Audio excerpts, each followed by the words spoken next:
नमस्ते। India news के digital platform पे आपका स्वागत है। मैं हूं अमलेश सिंह। आज हम बात करेंगे जो सुर्खियां दिन भर की स्टोरी बनी रहीं, जो खबरें कौतूहल पैदा करती रहीं। इसमें से बहुत सारी ऐसी खबरें हैं। आज एक फिल्म इंडस्ट्री से खबर आती है, दुख भरी खबर। मनोज कुमार जी का निधन होता है और मनोज कुमार जी का निधन 87 साल की उम्र में होता है। कई बेजोड़ फिल्में दी, कोई बहुत अच्छे अच्छे फिल्में के गाने भी आपको सुनाई देते होंगे। इन सारी चीज़ों पर भी हम आपको बताएंगे कि मनोज कुमार जी के यहाँ अंतिम संस्कार से लेकर के और बहुत सारी ऐसी चीज़ें हैं जो अनसुनी कहानियाँ हैं, उसको भी हम आपको बताएंगे। कौन कौन उनके घर पहुँचा, कौन कौन लोग अभी वेटिंग में हैं, कहाँ होगा अंतिम संस्कार, कितने बजे होगा, क्या थी बीमारी, इन सारी चीज़ों पर भी हम चर्चा करेंगे। बात अगर हम आगे बढ़ते हैं, हापुड़ पहुँचते हैं। हापुड़ की अगर हम बात करें और अमरोहा की, तो पिछले कई दिनों से मेरठ कांड को लेकर के पति जो हैं अपनी पत्नियों से सहमे हुए हैं। कहीं पत्नियों की प्रेमी जो है वो उनकी हत्या का साजिश तो नहीं रच रहा है। ऐसे मामले दोनों ज़िले से आए हैं, हापुड़ और अमरोहा से। पत्नी जो है डराती है, पति को शक होता है। शक के दायरे में कुछ शक इतना लगता है कि पति को रात में नींद नहीं आता है। जो है पति सुबह पहुंच जाते हैं एसपी ऑफिस। दोनों जगह की स्टोरी में सेम कहानी है। एसपी ऑफिस में पहुंच के गुहार लगाते हैं कि पत्नी जो प्रेमी है वो उन्हें जान से मार डालेगा, हमारी सुरक्षा करिए मौत। इस स्टोरी को भी हम आपको विस्तृत जानकारी देंगे, पूरा बताएंगे क्या है मामला, कौन कहाँ से था, कैसे था। एक मामला दिल्ली से उभर के आया है।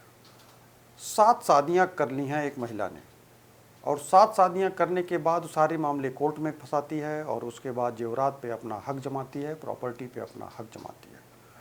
और इसी तरीके से अगर हम देखें तो राजस्थान के गंगानगर का एक मामला आता है, जो एक पोर्न स्टार जो बच्चे हैं नए पैदा हो रहे हैं, ये सोशल मीडिया पे देखते हैं और इस हिसाब से नाबालिग बच्चों को फंसाते हैं, उनकी पोर्नोग्राफी बनाते हैं और उसको एक मार्केट उपलब्ध कराते हैं, उस मार्केट में बेचते हैं और हाथ लगता है उनके मोटी रकम से लालसा उनकी और बढ़ती है और इसमें दिन प्रतिदिन वो डूबते चले जाते हैं। इस स्टोरी के भी हम डीपली जानकारी और खुलासा हम आपको करेंगे क्या है पूरा मामला। रही बात राजस्थान की, तो राजस्थान में गंगानगर था। गंगानगर से जब इसे मामला निकल के आया तो बहुत हलचल मचा। हलचल के साथ अगर देखा गया तो इसमें इतना मामला हाई प्रोफाइल निकला कि कई ऐसे बड़े लोग इसमें शामिल होने की भी आशंका जताई गई। देश विदेश में अगर हम बात करें डोनाल्ड ट्रंप की, तो डोनाल्ड ट्रंप जो इस समय उनकी रणनीति, विदेश नीति जो उसकी चल रही है, उस रणनीति और विदेश नीति के तहत एक टैरिफ प्लान लॉन्च होता है। टैरिफ प्लान को लेकर के इतना बवाल मचा है कि शेयर मार्केट से लेकर के कई कंट्री जो है वो परेशान है कि इतना हार्ड टैरिफ प्लान और भारत को इतना लिबर्टी क्यों दी जा रही है, जबकि भारत उल्टा ही 100% उससे टैरिफ प्लान वसूलता है, लेकिन अमेरिका भारत से इतना कम टैरिफ प्लान क्यों वसूल रहा है। तो क्या इन सारी चीज़ों को लेकर के क्या है मार्केट की स्थिति और क्यों भारत को इतनी लिबर्टी मिल रही है, सारे रिपोर्ट दिखाएंगे इस बुलेटिन में। बने रहिए हमारे साथ। बात करेंगे गंगा श्रीनगर की। गंगा श्रीनगर हम इसलिए करें कि श्रीनगर गंगा राजस्थान की एक ऐसा जगह है जहाँ से एक मामला चाइल्ड पोर्न स्टार, अगर एक तरीके से कहें तो ये जो चाइल्ड पोर्नोग्राफी है वो सुर्खियों में आई है। चाइल्ड पोर्नोग्राफी इसलिए हम कह रहे हैं कि मात्र 7 साल से 13 साल के बच्चों को इसमें इन्वॉल्व किया जाता है, उनकी पोर्नोग्राफी के वीडियो बनाए जाते हैं और उसको मार्केट में उतारा जाता है और इससे एक इनकम का जो स्रोत होता है, उनका मन में लालसा बढ़ती है और पैसे की कमाई होती है। कमाई करने के लिए वो आगे बढ़ते हैं और इतना ही नहीं, वो इतना मशगूल हो जाते हैं, इतना आगे बढ़ते हैं कि उन्हें पीछे की दुनिया की आहट जो है कि वो कर क्या रहे हैं उन्हें कुछ नहीं सोचता है। जब मामले का खुलासा होता है तो इस खुलासे में बड़े बड़े के दांत तले उंगलियां दबाने को आप मजबूर हो जाएंगे। देखिए पूरा क्या है मामला इस रिपोर्ट में।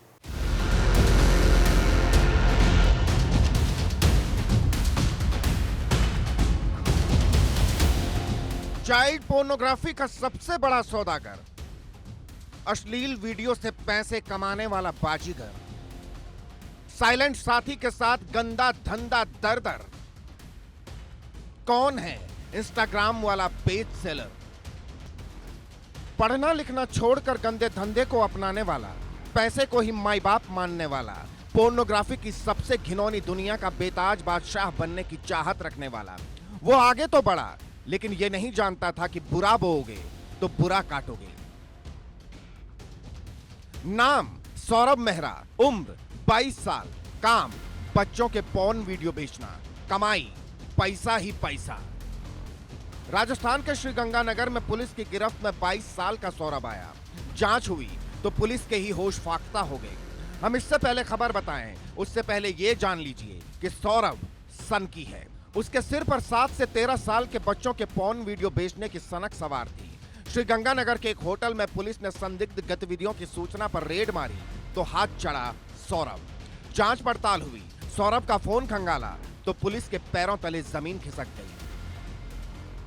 इस चेकिंग के दौरान ही पुरानी आबादी थाना क्षेत्र में एक युवक मिला जिसकी हरकतें प्रथम दृष्टया संदिग्ध लगी। उसके मोबाइल फ़ोन को देखा गया। इस दृष्टि से देखने की उसमें कोशिश की गई किस तरीके का कोई ऐसा मटेरियल नहीं हो जैसे किसी मादक पदार्थ की तस्वीर हो, कोई हथियार की तस्वीर हो अथवा कोई पोर्नोग्राफी रिलेटेड कंटेंट हो। इन सब चीज़ को लेकर के जब डिटेल में सर्चिंग की गई, डिटेल में इन्वेस्टिगेशन किया गया तो ये सामने आया कि ये व्यक्ति चाइल्ड पोर्नोग्राफी की खरीद फरोख्त में शामिल था। जी हां, सौरभ चाइल्ड पोर्नोग्राफी का मास्टरमाइंड निकला। उसे एक युवती के साथ होटल से गिरफ्तार किया गया। अब आगे की कहानी जानेंगे तो आप भी हैरान रह जाएंगे। सौरभ के मोबाइल से 7 से 13 साल के बच्चों के अश्लील वीडियो मिले। मोबाइल में 1500 से ज्यादा अश्लील वीडियो मिले। ये वीडियो दुबई, जर्मनी, सऊदी अरब जैसे देशों में बेचे जाते थे। इन देशों में पॉर्न पूरी तरह से बैन है। इसके लिए सौरभ डॉलर में पैसे कमाता था। बीते 3 साल से सौरभ इस कारोबार में था। सौरभ ने अपने मूक बधिर दोस्त से यह काम सीखा। सौरभ ने मूक बधिर दोस्त से अश्लील कंटेंट अपलोड डाउनलोड करना सीखा। दोस्त ने पेपर पर लिखकर सौरभ को पूरा प्रोसेस समझाया। शुरुआत में सौरभ ये वीडियो देखता था, बाद में उसने ये वीडियो ऑनलाइन बेचना शुरू कर दिए। वीडियो बेचने के लिए सौरभ ने इंस्टाग्राम पर पेज सेलर नाम से आईडी बनाई। पेज पर आपत्तिजनक कंटेंट थे तो इंस्टाग्राम ने पेज बैन कर दिया। इंस्टाग्राम आईडी बंद हुई तो सौरभ ने नया नुस्खा निकाला। उसने टेलीग्राम का इस्तेमाल किया। सौरभ ने टेलीग्राम पर मेगा लिंक्स नाम से आईडी तैयार की और धड़ाधड़ बच्चों के पॉर्न वीडियो बेचने लगा। यहां से सौरभ लाखों में कमाई करने लगा था। वो उन देशों में इन वीडियो को बेचने लगा था जहां पॉर्न पूरी तरह से बैन था। ऐसे देशों में पॉर्न बेचने का मतलब हुआ अंधाधुंध कमाई। अब सौरभ के सिर पर पैसे और पॉर्न का भूत सवार हो गया था। पेमेंट का जरिया था पेपाल। इसमें और डिटेल जब गए तो ऐसा पता चला कि इसने एक गिरोह बना रखा था जिसपे टेलीग्राम के थ्रू या अन्य लिंक के थ्रू जो वीडियो है वो डाउनलोड करता और ऐसे ग्राहक खोजता जो इन वीडियोस को खरीद सकते हैं और पेपाल के माध्यम से डॉलर में खरीद फरोख्त करता था। सौरभ इंटरनेट पर काफी एक्टिव था। वो सर्च करता था कि किस तरह के पॉर्न वीडियो सबसे ज्यादा डिमांड में हैं। ऐसे ही वीडियो की वो अपने टेलीग्राम चैनल पर लिस्टिंग करता था। अब जरा ये जान लीजिए सौरभ कैसे वीडियो अपलोड करता था और किस तरह से बेचता था। ज्यादातर वीडियो में बच्चों के साथ हिंसक व्यवहार होता था। सौरभ ने वीडियो के लिए अलग अलग रेट तय किए थे। 1 से 10 जीबी तक के वीडियो की कीमत $16, 10 से 30 जीबी तक के वीडियो की कीमत $26, 1 टीबी से 10 टीबी तक के वीडियो का रेट $98। लेनदेन के लिए इंटरनेशनल पेमेंट गेटवे पेपाल का इस्तेमाल होता था। सौरभ के खाते में $10 से $90 के कई ट्रांजैक्शन मिले। सौरभ के पास से भारत समेत कई देशों के बच्चों के वीडियो बरामद हुए। तमाम वीडियो सौरभ ने एक ऐप में सेव किए थे। इस ऐप में 50 जीबी तक का डेटा सेव किया जा सकता है। सौरभ ने अपने कई दोस्तों को इस काम में शामिल कर लिया था। उसने बाकायदा सभी दोस्तों के भी अकाउंट तैयार किए थे। मामले की जांच में जुटी पुलिस ने सौरभ के दोस्तों से भी पूछताछ की है। अभी तक के अनुसंधान से जो ये बात सामने आई है वो अधिकतर कंटेंट किसी न किसी के माध्यम से इसके पास आया। इसके सेल्फ जनरेटेड कंटेंट सामने नहीं आया, परंतु फिर भी क्योंकि 4-5 लोग इसमें इन्वॉल्व है, हम इस बारे में भी इन्वेस्टिगेट करेंगे कि ये सेल्फ जनरेटेड कंटेंट यदि बनाता होगा तो उस अनुसार भी कार्रवाई की। कभी दारू के ठेके पर सेल्समैन का काम करने वाले सौरभ के हाथ मानो लॉटरी लग गई थी। पैसे भेजने वाले सौरभ से बच्चों के साथ हिंसक व्यवहार वाले वीडियो की डिमांड करते और सौरभ भी उसी हिसाब से सप्लाई में लग जाता था। वो इंटरनेशनल मार्केट का पॉर्न माफिया बन चुका था। लेकिन कहते हैं ना, बुरा काम ज्यादा नहीं टिकता, और आखिरकार सौरव के साथ ऐसा ही हुआ। अब ये पॉर्न माफिया पुलिस की गिरफ्त में है, पड़ताल जारी है, अभी और भी खुलासे होने बाकी हैं। Bureau report, India news. Delhi की एक ऐसी औरत का मामला सामने आया है जो 7 शादियां करती हैं। 1 2 नहीं, 7 शादियां। बच्चे तो आप सुने होंगे कि 7 बच्चे पैदा करने वाले आजकल ज़्यादा सुर्खियों में रहते हैं, लेकिन जी हाँ, दिल्ली की एक ऐसी महिला जो 7 शादी करती है, सातों शादियां कोर्ट में फंसाती है। कोर्ट फंसाने के बाद कोर्ट से वो अपने आप को कई जगह से ऐसे भी साबित करती है कि मोटी रकम की डिमांड करती है। बच्चे भी पैदा होते हैं, और जब बच्चे पैदा होते हैं तो वो पारिवारिक लगाव के साथ साथ पति उसमें उलझता है, मोटी रकम देता है, ज़मीन जायदाद भी बहुत लोगों ने दे दिया। तो इस 7 शादियों का पूरा रहस्य और कौन है ये महिला जो इतनी सातिर चाल के साथ अपनी ज़िंदगी बिता रही है और अभी बेफिक्र हो करके वो बाहर घूम रही है, देखिए इस रिपोर्ट में। 7वें पति सूरज सैनी ने बताई सच्चाई। 15 दिन पहले उन्हें अपनी पत्नी के सच्चाई के बारे में पता चला। वो पहले से ही कई लोगों के साथ शादी कर चुकी है, और वो भी सभी लड़के दिल्ली के रहने वाले हैं। महिला के 7वें पति सूरज सैनी ने इंडिया न्यूज की टीम से बात करते हुए बताया कि उनकी पत्नी का नाम ज्योति उर्फ किट्टू है। 15 दिन पहले उन्हें अपनी पत्नी के सच्चाई के बारे में पता चला कि वो पहले से ही कई लोगों के साथ शादी कर चुकी है और सभी लड़के दिल्ली के रहने वाले हैं। उन्होंने बताया कि वो पहले लड़कों को अपने प्यार की जाल में फंसाती हैं, फिर उनसे जबरदस्ती धमकी देकर शादी करती हैं, फिर बाद में उन्हें टॉर्चर करके उनसे पैसे लेकर फरार हो जाती हैं।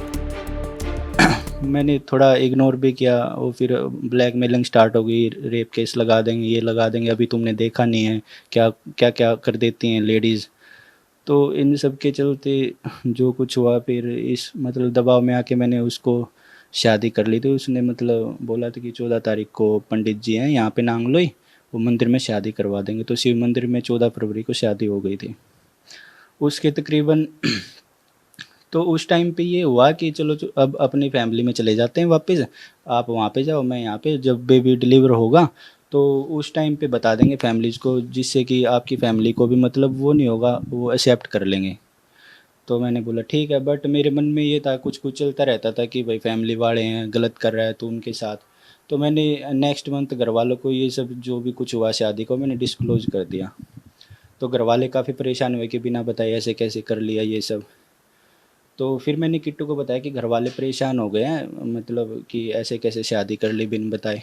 तो फिर नेक्स्ट डे किट्टू की मम्मी का कॉल आता है सुबह मेरे घर वालों के पास कि ऐसे है, सूरज को अभी भेजो यहाँ पे, उसने शादी कर रखी है, नहीं तो हम आएंगे पुलिस वालों को लेकर, लेडीज़ को लेकर। तो फिर घर वालों ने बोला कि आपको आने की ज़रूरत नहीं है, हम वहीं पे आते हैं, आके बैठ के बात कर लेंगे जैसा भी कुछ है। तो घर से 5-7 जने जो भी हैं वो मिल के जाते हैं, वहाँ पे बात करते हैं। तो फिर संबंध इसके, हाँ, और अमूल को मेरे हिसाब से इसने इसलिए छोड़ा क्योंकि अमूल को है ना पता चल गया था सभी के बारे में कि इसकी ऑलरेडी इतनी शादी हो रखी है। क्योंकि मैंने जब अमूल का नाम सामने आया तो मैंने अमूल का इंस्टाग्राम वगैरह चेक किया, उसने भी काफ़ी वीडियोस डाल रखी हैं इसके। तो उसमें एक वीडियोस और थी, उसने मतलब लिस्ट बना रखी थी सभी के नाम की, जैसे जो भी 7-8 बंदे हैं उसमें लास्ट में अमूल करके, ऐसे कंपनी प्राइवेट लिमिटेड करके वो सब कुछ गाली गलौज दे रहा था इसको। तो मुझे उस वीडियो से लगा कि हाँ भाई अमूल को सब कुछ पता चल गया, तो इसलिए अमूल को इस सस्ते में ही छोड़ दिया इसने। ये आश्चर्य की बात है कि 7 से 8 संबंध उसके थे और सभी पे उन्होंने मुकदमा दर्ज कर रखा था। इसके बाद आपके ऊपर जानलेवा हमला किया गया। जिस दिन जानलेवा हमला हुआ उस दिन क्या बात हुई थी, किस तरह की घटना हुई थी?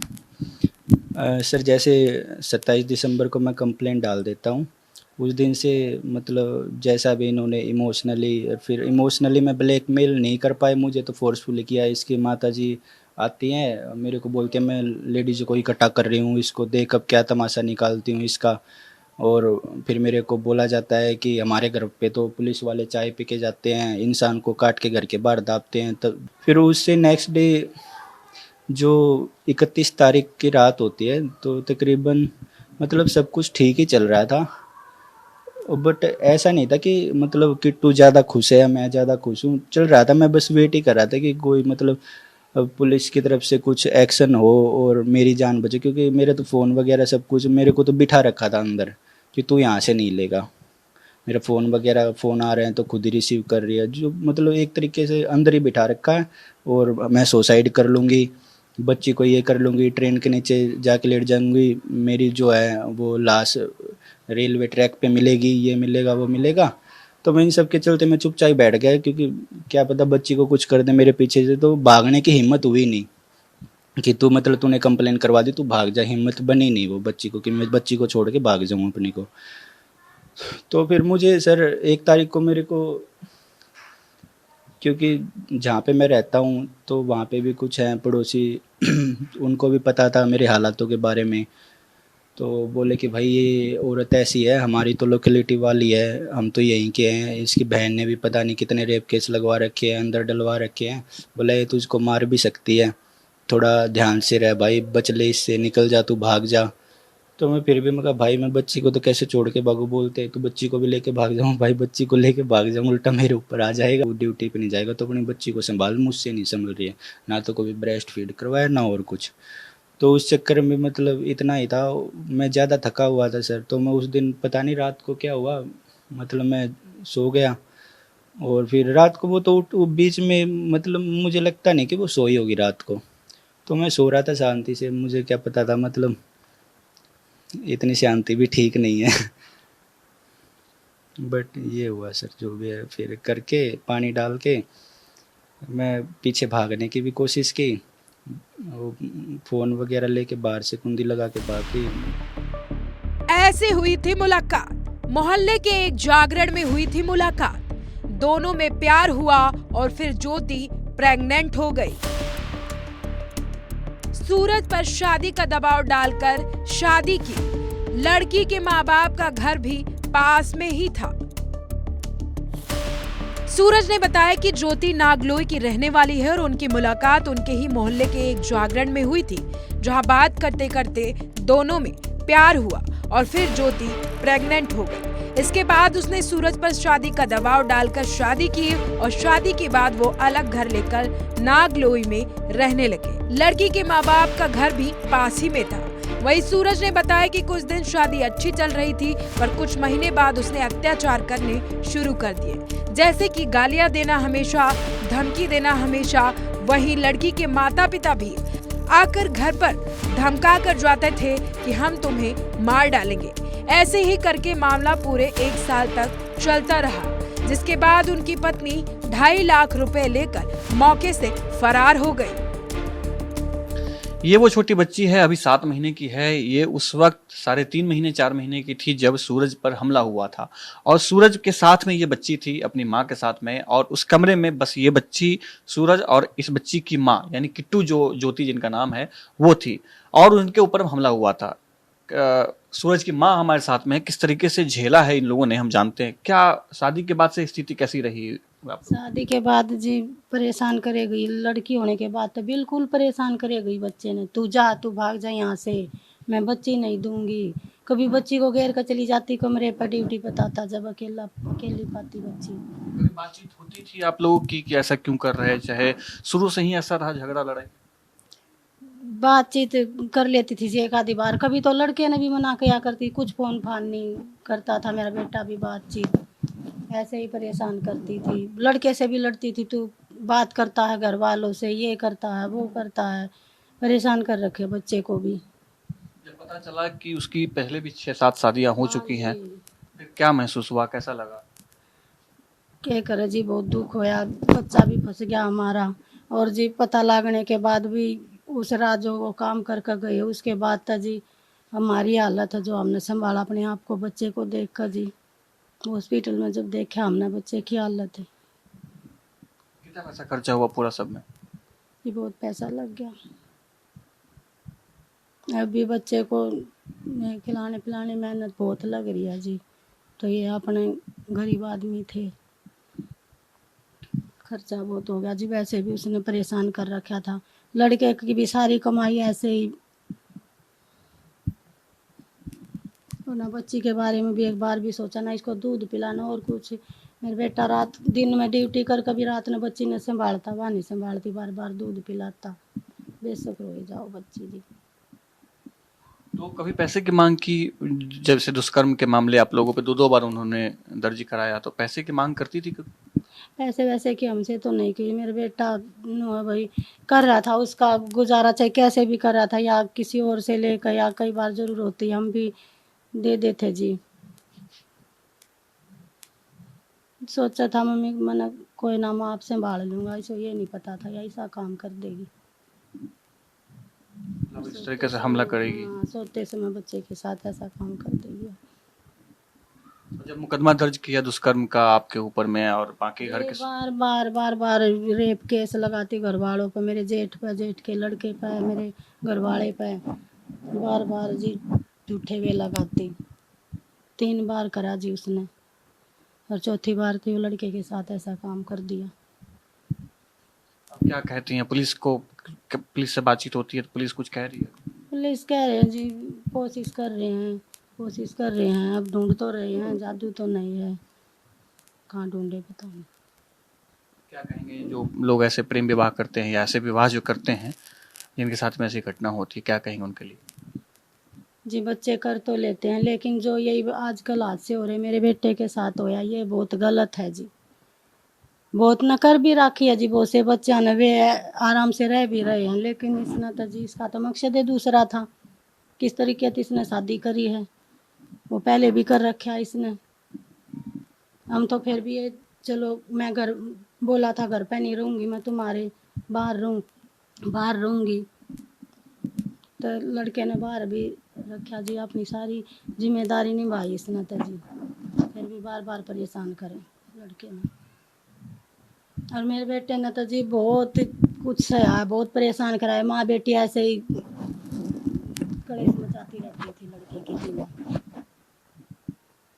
और मैं तो जी ये चाहूँ, ये जो माँ अपने बालक के लिए इतना करे, 25 साल तक करे, और फिर मेरे बेटे के साथ ही सा काम उसने कराया है, कानून उसने सजा दे। उस टाइम पर जो हमारी हालत थी, हम जान सके उस हालत ने, ये हमारे साथ हो जाए। उसकी माँ ने तो कह दी बेदखल कर रखा हमने तो उसको, और हम जब हमने, मेरे आदमी ने, मेरे जेठ ने कुछ कर नहीं रखा, वे बेकसूर भी थाने में बिठा ले थे उनने, और वे आराम तक घर में रह रहे हैं, और आराम तक वहाँ भी घूम रही है, कुछ नहीं हुआ तो उनका। मिर्च रखकर सूरज पर डाल दिया गर्म पानी। इतना ही नहीं, ज्योति और किट्टू को जब इस राज के खुलने का पता चला तो उसके बाद वो लगातार मुकदमा वापस लेने की धमकी देते रही। जब सूरज सैनी ने उनकी बात नहीं मानी तो नए साल यानी 1 जनवरी 2025 की रात 3:कुछ पर सूरज और बच्चे एक साथ सो रहे थे, तभी ज्योति ने गर्म पानी में मिर्च मिलाकर सूरज पर डाल दिया। उस दौरान 3 माह की बच्ची भी वहां पर मौजूद थी। सूरज मदद के लिए चीखता रहा, चिल्लाता रहा, लेकिन ज्योति ने बाहर से गेट बंद कर दिया और मोबाइल लेकर फरार हो गई। सूरज खिड़की तोड़कर अपनी बच्ची के साथ बाहर आया। उसके बाद 3 महीने हॉस्पिटल में इलाज कराकर अब वो अपनी बच्ची के साथ घर पर आया है और लोगों से और पुलिस प्रशासन के साथ इंसाफ मांग रहा है। अभी भी चल रही है फरार। सूरज ने बताया ज्योति अभी भी फरार चल रही है, उसके ऊपर केस चल रहा है।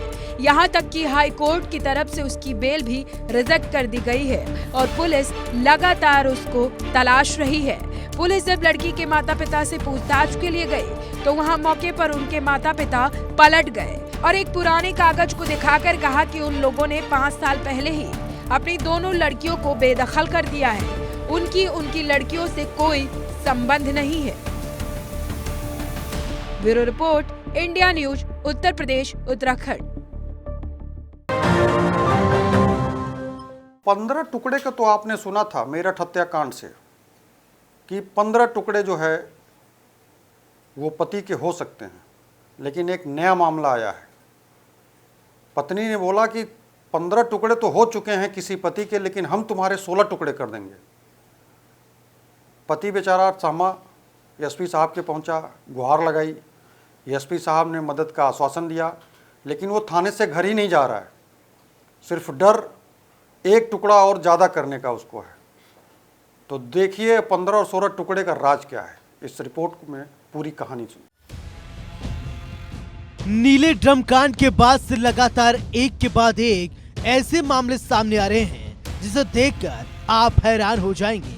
ऐसा एक मामला अमरोहा से सामने आया है, जहां पर एक पति प्रशासन से रो रो कर मदद की गुहार लगा रहा है कि कोई तो मुझे बचा लो, मुझे मेरी पत्नी और उसके प्रेमी से बचा लो साहब, वो मेरे 16 टुकड़े कर देंगे। रोते बिलखते एक शख्स थाने पहुंचा। थाने पहुंचकर शख्स ने कहा कि मेरी बीवी का दूसरा समुदाय के लड़के से प्रेम प्रसंग चल रहा है, या यूं कहें उसका अफेयर है। युवक रह रहा थाना क्षेत्र के गांव का है। वीडियो के जरिए युवक ने अपनी पत्नी की सच्चाई सबके सामने बताने की कोशिश की।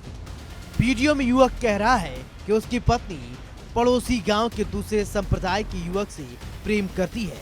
कुछ दिन पहले बीबी का बॉयफ्रेंड अपने कुछ साथियों के साथ उसके घर पर आया, फिर धमकी देकर चला गया। मेरठ केस में सौरभ सिंह के 15 टुकड़े किए गए थे, हमें तो 16 टुकड़े करने की बात कही गई है। इसके बाद वो चले गए। सतपाल सिंह ने पुलिस से कहा कि पत्नी ने मुझसे 2 अप्रैल को मारपीट की, चारपाई और दवा तक सड़क पर फेंक दी। अब मुझे डर सता रहा है कि कहीं मेरा भी सौरभ जैसा हश्र न हो जाए। पत्नी भी जान से मार डालने की धमकी देती है। हम सतपाल सैनी गांव बरतौरा का रहने वाला हूँ। मेरी घरवाली ममता और कासिम के प्रेम जाल में फंसी हुई है। 31 तारीख को कासिम आया मेरे घर पर और मुझे धमकी दी मारने की। बोला मेरठ में तो 15 टुकड़े हुए हैं, तेरे 16 टुकड़े करके पैक कर दूंगा। और कल को ममता आ रही है। उसके अगले दिन ममता आई 1 तारीख में, आगे 2 मिनट रुक कर चली गई, दोनों बहन भी आई। फिर 2 तारीख में आई ममता, कमलेश, लाला और अमित, सनौप करण सिंह। और आने के बाद हमारी ये कासिमा। और आते के साथ ही मेरा सामान, दवाई, गोली, खाट खटोली सब रोड पर फेंक दी। मैंने 1076 पर कॉल करी। कॉल करने के बाद मैं पुलिस विभाग आया। आने के बाद में उन्होंने बोल दिया रहरा थाने जाओ, रिपोर्ट लिखवाया जाओ। इन्होंने एप्लीकेशन लिखी, उसमें नाम नहीं लिखे ममता के अलावा किसी का भी। मैं यहाँ चला गया। जाने के बाद में फिर भी ममता ने मैं घर में नहीं घुसन दिया, ममता ने और ममता की मम्मी ने, कमलेश ने। मैं फिर बाहर बैठ गया। फिर मैंने जो 1076 पर कॉल करी, उन्होंने 112 नंबर गाड़ी को फिर लाइन पर ली। उसके बाद मैंने कप्तान साहब को फ़ोन करा, जब जाके इन्होंने मेरे नाम लिखे थाने वालों ने। ये है मनोज कुमार, दरवाजे लोपुर चौकी। और आज भी मेरे जो चार्जर वार्जर सब फेंक दिए हैं, इसलिए मैं परेशान हूँ और मुझे जान का पूरा खतरा है इन लोगों को।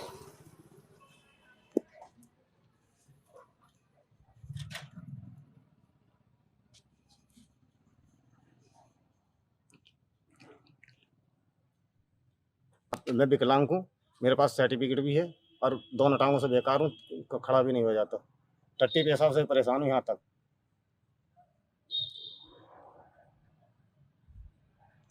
टट्टी पेशाब से भी परेशान हूँ, नहाने धोने से परेशान हूँ। जब कोई आदमी उठा बैठा देता तो नहा धो लेता हूँ, या बाकी ऐसे ही पड़ा हूँ। आज 10 दिन हो गए।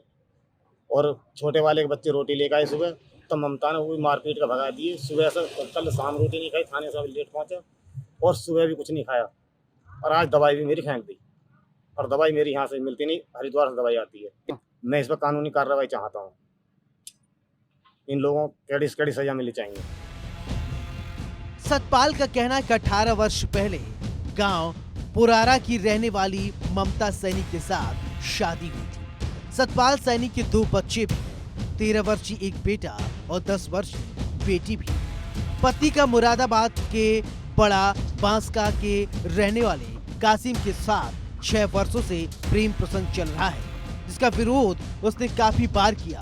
विरोध करने पर उसकी पत्नी ममता घर छोड़कर अपने प्रेमी कासिम संग चली गई। लेकिन ईद के दौरान उसकी पत्नी और उसका प्रेमी कासिम घर पहुंचे। इस दौरान पहले तो दोनों ने सतपाल सैनी की पिटाई की और फिर ये कहते हुए मौके से चले गए, मेरठ में तो 15 टुकड़े किए थे, लेकिन हम दोनों तेरे 16 टुकड़े करेंगे। पीड़ित ने कहा कि पत्नी प्रेमी के साथ दिल्ली में रह रही है। अब इस केस में कौन सच कह रहा है, कौन झूठ कह रहा है, ये तो जांच के बाद ही पता चल पाएगा। Bureau report, India news, Uttar Pradesh, Uttarakhand. Meerut हत्याकांड, मेरठ में अगर हत्याकांड की बात करें तो सौरभ हत्याकांड जो इस समय में बहुत चर्चा है, जिसको लेकर के पत्नियां एक तरह कॉन्फिडेंस में आ गई हैं तो पति दुम दबा करके भाग रहे हैं। सिर्फ इतना ही नहीं, पति गुहार भी लगा रहे हैं कि पत्नी के बॉयफ्रेंड से बचा लीजिए सनाब। और इतना ही नहीं, ये स्टोरी जो है वो पति को इतना सदमे में डालती है कि पति एसपी ऑफिस के पास जाकर के एसपी साहब से गुहार लगाता है थाने में बैठ के कि साहब मेरी पत्नी के प्रेमी से हमें बचा लीजिए, वो हमें कभी भी मार डालेगा। देखिए क्या है पूरा मामला इस रिपोर्ट में। जबरन धर्म परिवर्तन का दबाव, मुस्लिम युवती से हिंदू युवक ने की शादी। ईद के दिन पत्नी बोली आओ खतना करा लो। बदायूं में एक हिंदू युवक को मुस्लिम समुदाय की लड़की से शादी करना उसके लिए मुश्किलों का सबब बन गया। युवक का कहना है कि उसकी पत्नी और उसके ससुराल वाले उसे जबरन मुसलमान बनाने पर तुले हुए हैं। इतना ही नहीं, वो उसके 4 महीने के बेटे पर भी धर्म परिवर्तन का दबाव बना रहे हैं। ईद के दिन पत्नी ने सारी दुनिया की लोक लाज छोड़कर सीधा अपने मायके वालों के साथ मिलकर पति को जबरन मुसलमान बनने के लिए कहा और कहा आओ खतना करा लो। क्या है पूरा मामला? मीरा सराय के रहने वाले 24 साल के राजकुमार की मुलाकात शेखपुर की अफरोज से हुई। धीरे धीरे बात मुलाकात का सिलसिला बढ़ा तो दोनों में प्यार हुआ, इजहार हुआ, बात आगे बढ़ी। लड़की के घर वालों को इस बात का पता चला तो लड़की के परिवार वालों ने रजामंदी के साथ कोर्ट जाकर दोनों की शादी करवाई। हालांकि इस पूरे मामले की जानकारी राजकुमार के घर वालों को नहीं थी। शादी में सब कुछ ठीक चल रहा था, दोनों को एक बेटा भी हुआ। सारक का काम करता था, फिर इनके टच में आ गया था मैं। फिर इनने मुझे धमकाया फमकाया। इनकी माँ ने इनने मेरे साथ ज़बरदस्ती शादी करी। मैं मना कर रहा था शादी करने के लिए। इनकी माँ ने, इनके बहनों ने असला रख के मेरे साथ ज़बरदस्ती शादी कराई थी। फिर मुझसे कहती हैं कलमा पढ़ो, नमाज भी पढ़ना पड़ेगी और बालक का तुम्हारा खतना भी होगा। हम मेरे बालक के लिए हड्डी चुचला रही थी। तो मैं ईद पर गया था तो कह रही हैं तुम क्या रोक लोगे इसे। तो मैं बच्चे के लिए वहाँ से, इनके बहनों ने और इनने बच्चे के लिए मुझे दबोच लिया। तो मैंने वहाँ हंगामा कर दिया। फिर जो उसके बाद फिर जो कह रही हैं मतलब कि तुम नमाज भी पढ़ोगे, कलमा भी पढ़ोगे, सब काम करोगे। मैंने कि मैं जी कभी ना करूँगा, तो तुम्हारे घर वालों को तुम्हें के मार दिया जाएगा। उनने ये कही थी कि तुम्हारे साथ हिंदू बन के रहेगी, तुम अपने घर पे ले जाओ। उनकी माँ ने ये कही जाओ पूत तुम हंसी खुशी से रहियो, हिंदू बन के रहती थी।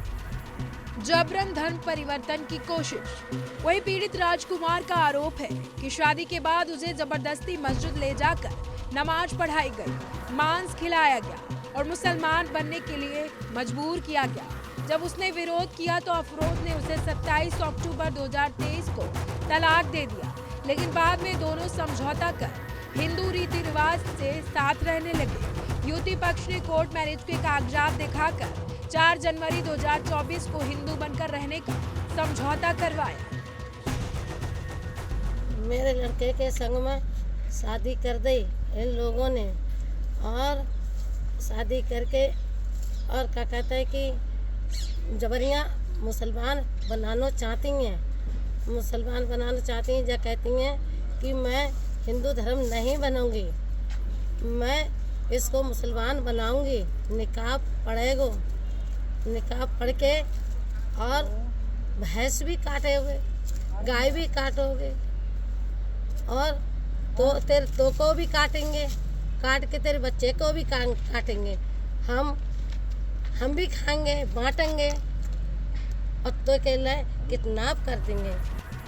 ईद के दिन बेटे को मांस खिलाने का आरोप। बता दें कि ईद के मौके पर अफरोज अपने मायके चली गई थी। राजकुमार ने अफरोज पर आरोप लगाया है कि जब वो अफरोज के घर पहुंचा तो उसने देखा कि उसके बेटे को मांस खिलाया जा रहा था, जिसका विरोध करने पर मौलाना और अफरोज के रिश्तेदारों ने उसे फिर से इस्लाम बनने पर मजबूर करने लगे। राजकुमार जैसे तैसे अपने बेटे को लेकर वहां से भाग निकला, जिसके बाद राजकुमार ने एसएसपी बदायूं से अपनी और बेटे की सुरक्षा की मांग की है। फिलहाल पुलिस ने इस पूरे मामले में कार्रवाई का आश्वासन दिया है। बदायूं जिले में एक हिंदू लड़के को मुस्लिम लड़की से शादी करना महंगा पड़ गया। अब वह मुस्लिम लड़की जो है लड़के पर धर्म परिवर्तन कर मुस्लिम परंपराओं को निभाने के लिए दबाव बना रही है, जिसकी शिकायत राजकुमार नाम के व्यक्ति ने एसएसपी बदायूं ब्रजेश कुमार सिंह से की है। दरअसल पूरा मामला जो है मीरा सराय का है। यहाँ के रहने वाले राजकुमार जो है हलवाई का काम करता है। इसी एक कार्य के दौरान उसकी मुलाकात शेखुपुर क्षेत्र की रहने वाली मुस्लिम महिला अफरोज से हुई और दोनों में प्रेम प्रसंग हो गया। प्रेम प्रसंग के बाद दोनों ने शादी करने का फैसला कर लिया। शादी करने के बाद दोनों को एक बेटा भी हुआ। उसके बाद लगातार जो है अफरोज नाम की जो मुस्लिम लड़की है वह लड़के पर हिंदू धर्म छोड़कर मुस्लिम धर्म अपनाने का दबाव बना रही है। जब राजकुमार नाम के इस लड़के ने इसका विरोध किया तो उसने मौलानाओं को बुलाकर जबरदस्ती धर्म परिवर्तन करने का दबाव बनाया, जिसकी शिकायत राजकुमार ने अब बदायूं के एसएसपी ब्रजेश कुमार सिंह से की है। ब्रजेश कुमार सिंह ने इस पूरे मामले में जांच के आदेश दिए हैं। अब देखने वाली बात यह होगी कि आखिर इन दोनों का जीवन किस तरीके से आगे बढ़ता है और पुलिस इस पूरे मामले में क्या कार्रवाई करती है। विजय श्रीवास्तव, इंडिया न्यूज, बदायूं। मैं किसी भी हाल में मुसलमान नहीं बनूंगा। राजकुमार ने पुलिस से साफ तौर पर कहा कि वो जबरन धर्म परिवर्तन नहीं करेगा, न मांस खाएगा, न नमाज पढ़ेगा, न ही खतना करवाएगा। उसे डर है कि उसके बेटे को भी जबरन मुसलमान बनाया जा सकता है। उसने सीएम योगी आदित्यनाथ से भी मदद की गुहार लगाई है। Bureau report, India news, Uttar Pradesh, Uttarakhand.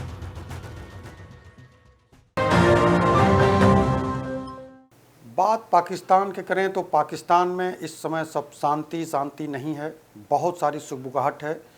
जिन्ना लैंड का जो एक सवाल सुलग रहा है उससे आशंका जताई जा रही है कि रिटर्न। इतना ही नहीं, बहुत ऐसे इमरान समर्थक हैं जो गुस्सा उनका जो है सड़क पे दिखाई दे रहा है। जहां रोटी की समस्या थी, जहां पर अभी पिछला त्यौहार इनका पूरा बिका है, उस त्यौहार को लेकर के कई लोग ऐसे उम्मीद जता रहे थे। बहुत सारे सोशल मीडिया पे बहुत सारी ऐसे वीडियो जा रहे थे कि खाने को दिक्कत है, पूरा त्यौहार नहीं मना पा रहे हैं। बहुत लोग मदद के लिए आगे आए।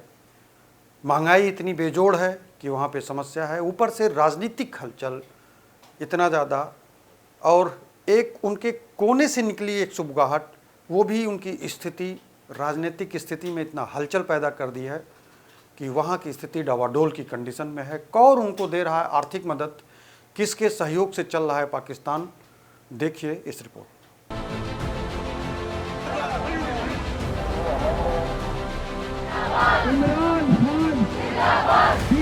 क्या पाकिस्तान में फिर खूनी खेल होगा? क्या जिन्नालैंड फिर जलेगा? क्या 25 नवंबर 2024 का इतिहास दोहराएगा? क्या इस्लामाबाद की सड़कों पर बवाल होगा? क्या पाकिस्तान में गृह युद्ध होकर रहेगा? इन सवालों की चर्चा पेशावर से लेकर लाहौर और इस्लामाबाद से लेकर कराची तक तब होने लगी जब नियाजी खान के नुमाइंदों का गुस्सा भड़क उठा। इमरान समर्थकों में आक्रोश इसलिए क्योंकि रावलपिंडी की अदियाला जेल में बंद इमरान से मिलने की इजाजत पीटीआई के नेताओं को नहीं मिली। पीटीआई नेताओं को जेल अधिकारियों ने इमरान खान से मिलने की इजाजत नहीं दी। दरअसल हाई कोर्ट ने जेल प्रशासन को निर्देश दिए थे कि पीटीआई नेताओं और इमरान के परिवार के सदस्यों को उनसे मिलने दिया जाए। इसके बावजूद पीटीआई नेताओं को उनसे जेल में मिलने की अनुमति नहीं दी गई। पीटीआई पर आरोप है कि इमरान खान को अपने बच्चों से बात करने की भी अनुमति नहीं दी जा रही। उन्हें ईद की नमाज भी नहीं पढ़ने दी गई। आप जो बदतरीन क्रिमिनल्स के साथ सलूक भी नहीं होता ना, उससे भी बदतर सलूक किया जा रहा है। यहाँ क्रिमिनल्स जो होते हैं ना, उनको भी जेल वाले दिन अपने खानदान से मिलने की इजाजत होती है जेल मैनुअल के लिहाज से। लेकिन यहाँ पर हमारे वजीर आजम इमरान खान को आपने उनकी बहनों से नहीं मिलने दिया, उनको और उनकी अहलिया को ईद पर नहीं मिलने दिया, उनको उनके बच्चों से नहीं मिलने दिया गया।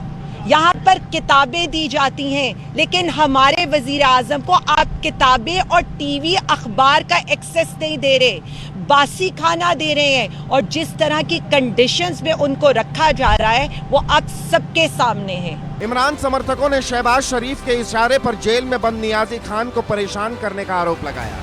बासी खाना देने, नमाज नहीं पढ़ने देने समेत कई गंभीर आरोप लगाकर पाकिस्तान के हुक्मरानों की मंशा पर सवाल खड़े कर दिए। साथ ही ऐलान कर दिया, जुल्म नहीं सहेंगे, हल्ला बोलेंगे। खान रूल ऑफ लॉ के लिए 600 दिन हुए कि वो जेल में, सिर्फ एक पॉइंट एजेंडा पे कि इमरान खान कहते हैं कि गरीब और अमीर के लिए कानून होना चाहिए, लेकिन बदकिस्मती से जर्नलों के लिए एक अलग कानून है और आम आवाम के लिए एक अलग कानून। ऐसे कानून इसके बाप भी हमसे नहीं मनवा सकते।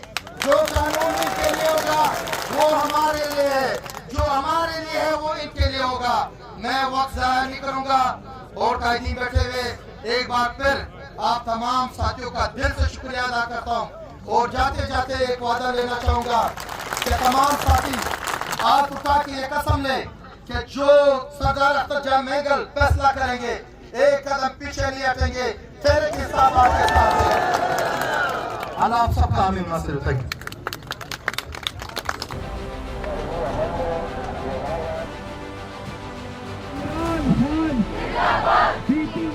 पीटीआई कार्यकर्ताओं का ये गुस्सा पाकिस्तान में बड़े बवंडर का संकेत दे रहा है। ये आक्रोश बड़े बवाल की ओर इशारा कर रहा है। सवाल है कि क्या इमरान समर्थक फिर इस्लामाबाद घेरेंगे? क्या इस्लामाबाद की सड़कें फिर खून से लाल होंगी? और सवाल ये भी कि क्या सलाखों के पीछे से ही इमरान पाकिस्तान को जलाएंगे? क्या जिन्नालैंड में गृह युद्ध कराएंगे? Bureau report, India news.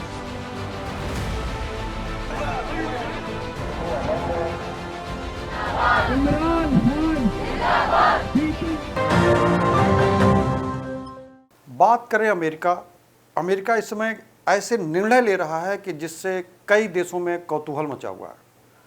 अगर हम कौतूहल की बात करें तो सिर्फ इतना ही नहीं, भारत के लिए भी संकेत नहीं अच्छे थे, क्योंकि 10% टैरिफ का वसूल जो करना है भारत को, उन्होंने 10% भारत पे जो टैरिफ चार्ज लगाया है वो विगत एक सप्ताह के अंदर वो 16% और बढ़ा करके टोटल 26% टैरिफ प्लान पे चला जाएगा। इस टैरिफ प्लान से भारत को क्या नुकसान है, भारत की जो अर्थव्यवस्था है उसको लेके क्या नुकसान है, भारत की तरफ से सोच क्या है, भारत जो है अगर भारत को इतनी लिबर्टी दे रहा है 16%, तो और कौन कौन से राज्य हैं जिससे कुछ ज़्यादा टैरिफ प्लान लगे हुए हैं जिनकी नाराज़गी भी अमेरिका को झेलना पड़ता है। एक सुबुगाहट अमेरिका के खिलाफ है कि दूसरे को इतना रियायत क्यों, हमसे साहब इतना रुसवाई क्यों।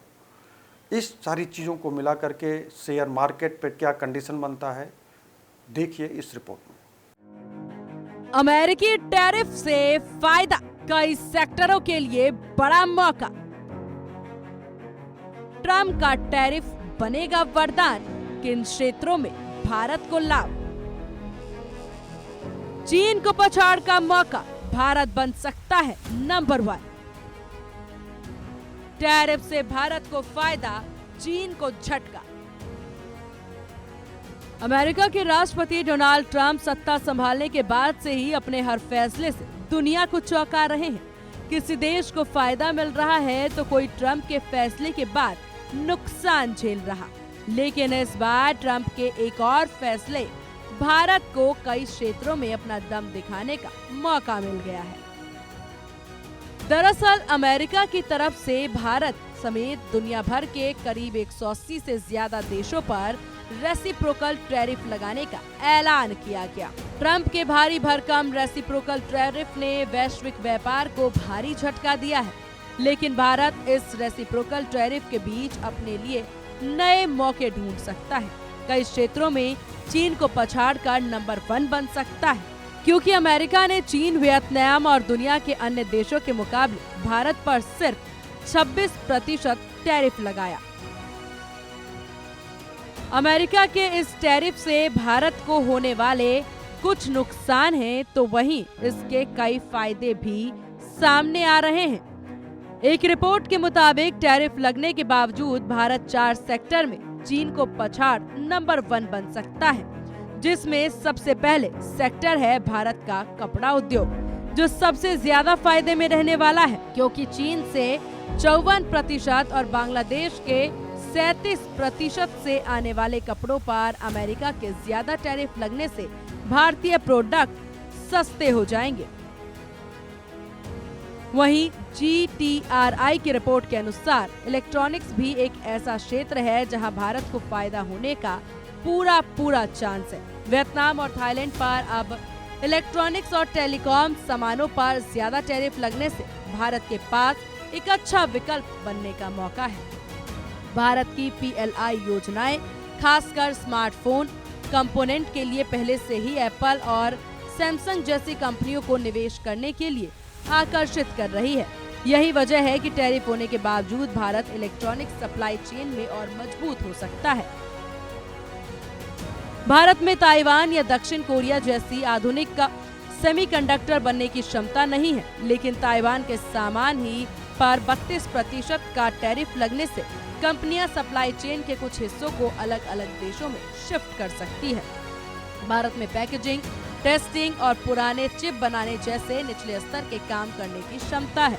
अगर सरकार मदद करती रहे तो भारत भी ग्लोबल चिप इकोसिस्टम में शामिल हो सकता है।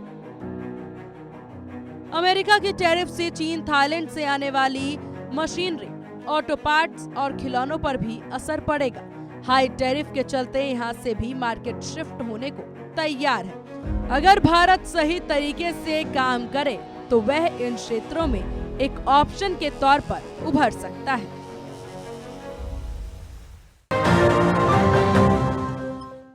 रोटी कपड़ा मकान क्रांति से जैसे बेहतरीन फिल्में देने वाले मनोज कुमार आज हमारे और आपके बीच में नहीं है।